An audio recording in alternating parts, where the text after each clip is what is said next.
Next question. I wish we had that sound, that disembodied voice that PTI has when they do their mail time. Like mail time. Next question. But anyhow, we trudge along here on the Renegade Express mailbag. I should say trudge. We're having fun. We go to our guy, M. Adam CZ. Wake up. Being honest, and this is the question I pose everybody in the thread core. Just like, at what point on Wednesday did you realize it was signing day? Huh. I didn't realize until it was like 4 p.m. I'm like, what? Yeah. Oh, all right. I'm like, oh, did we get to hear Matheson? We didn't get to hear Matheson. And I should have realized that because his signing was at 2 p.m. I'm like, well, if I haven't seen anything on it at 4 p.m., then obviously we didn't get him. Nonetheless. Get him next year. Get him next year, guys. That's right. That's right. I didn't even remember the other day was signing day until I checked Warchant late in the day after work. I used to be glued to it all day. That's how much the unlimited transfer rule has changed the sport. NIL is NIL, and I think much less of a factor. Question. What does Coach Mike Norvell need to do or achieve this year to create real sustained belief in the fan base and boosters again?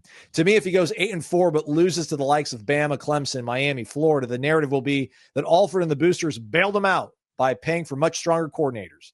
However, if he goes 10-2 or better, wins the ACC and wins a game or two in the Invitational, that's a college football playoff for the uninitiated. Yeah. That should be a huge springboard for FSU, and Mike should get a ton of credit for that.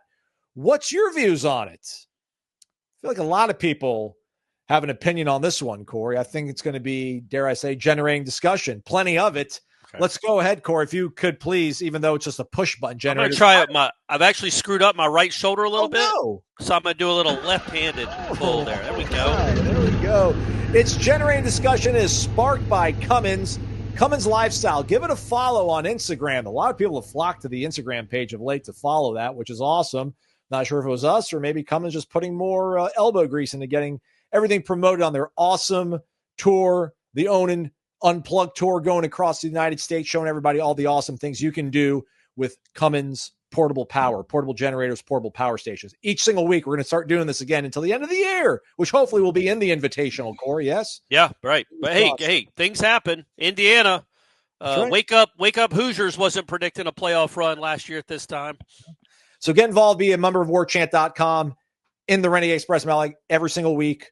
Put your question. Best one gets featured on here, gets entered into a monthly drawing for a Cummins gift bag and the end-of-year grand prize, the portable power station or portable generator. All right, it's right there on your screen. What does Norvell need to do or achieve this year, Corey, do you think, to create real sustained belief in the fan base and boosters? Again, do you believe with Mark, the 8-4, but you lose to the teams that might be just as invested as you? That shows that perhaps the coordinators are really just lifting up the boat. Does 10 wins need to be something that Mike has up his sleeve to prove that he's got his mojo back?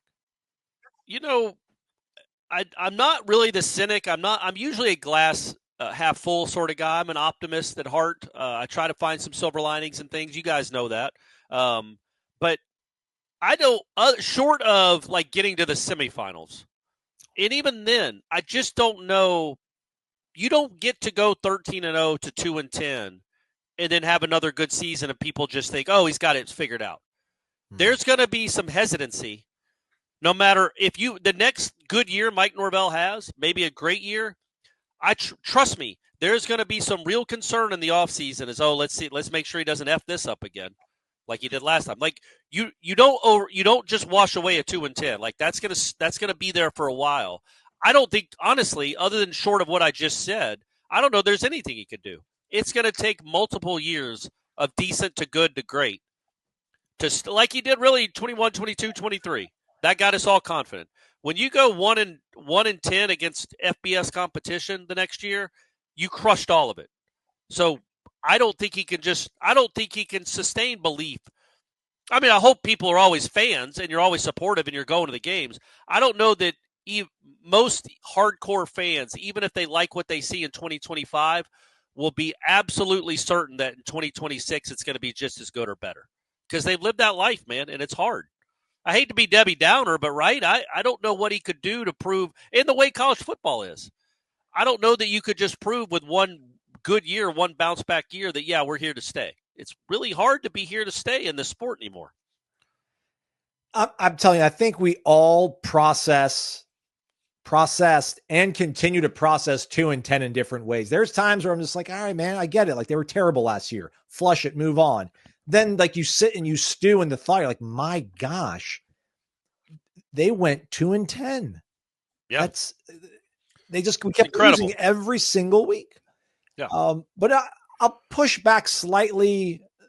I really do think that, man, if they get 10 wins, if they're in the mix for a playoff spot in November, which I don't think is that high of a bar, I think you feel really good about the trajectory of the program. Now, if they don't actually make it and get a playoff spot, that depends on what happens. Do they lose a nail biter to Florida? Do they get waxed by Florida? Does a bunch of chaos happen around them that kind of pushes them on the outs because they can't make it to the ACC title game?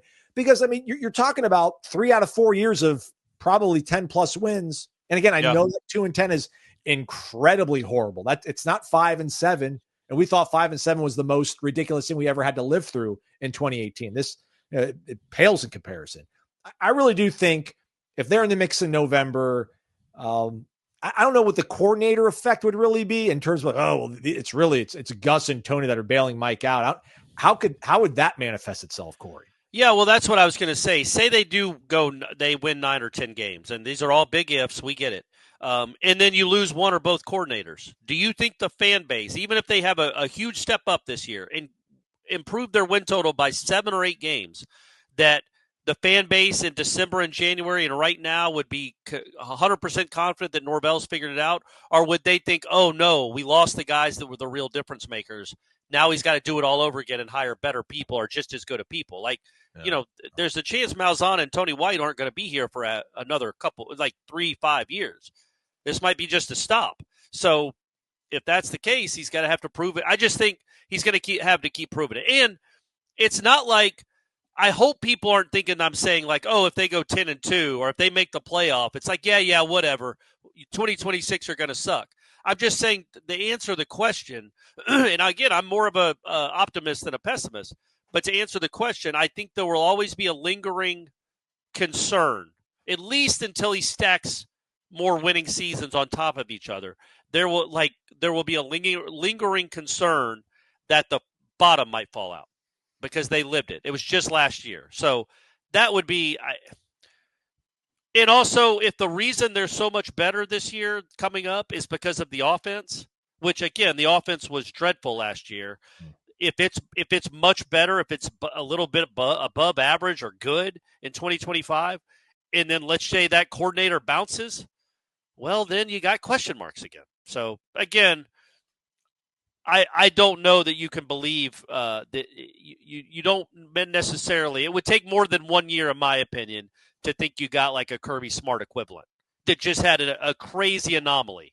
Well, that's what we thought we had. So that's but I'm saying like it just suffered a crazy anomaly of a season. It can become an anomaly. It can become a lesson that he learned great things from, but it would take more distance than just 12 months. It'd take like 36 months, and he's in his third straight playoff, and people are like, wasn't that 2024 season just crazy? Like, what was Mike doing? That was nuts. But they're cool with it then. Like, that's what I think will give sustained confidence comes from sustaining success. Yeah. I wonder what the pie chart looks like as we wrap this part of the show up. I think there's like 10% of the fan base that has utter confidence in Mike. Like, they think it's a complete fluke. They love his mentality, his credo, his philosophies. And there's 10% that are like, get him out of here. This is ridiculous. Can't believe we're living with 2-10. So there's like 80% of people. And I really do think, it would break. I really think it would break 70-10. I really think 70% of people would be like, all right, man, like that was a weird blip. If they win 10 games, if they're playing in Charlotte, I think they're like, all right, man, like still, because I think we'd be part of that 70%. Honestly. At least I would. I think I would swing towards that, but there would be a little trepidation about how he handles the offseason. Yeah. There just would be because he can't make the same mistakes he made 2 years ago or an offseason ago. He can't make those mistakes again. So there would always be a little trepidation until he proves us wrong so much that it's just dumb to doubt him. All right, that's a wrap on Generating Discussion. Shout out to our guy, M. Adam CZ. Give it a follow. Cummins Lifestyle, all one word on Instagram.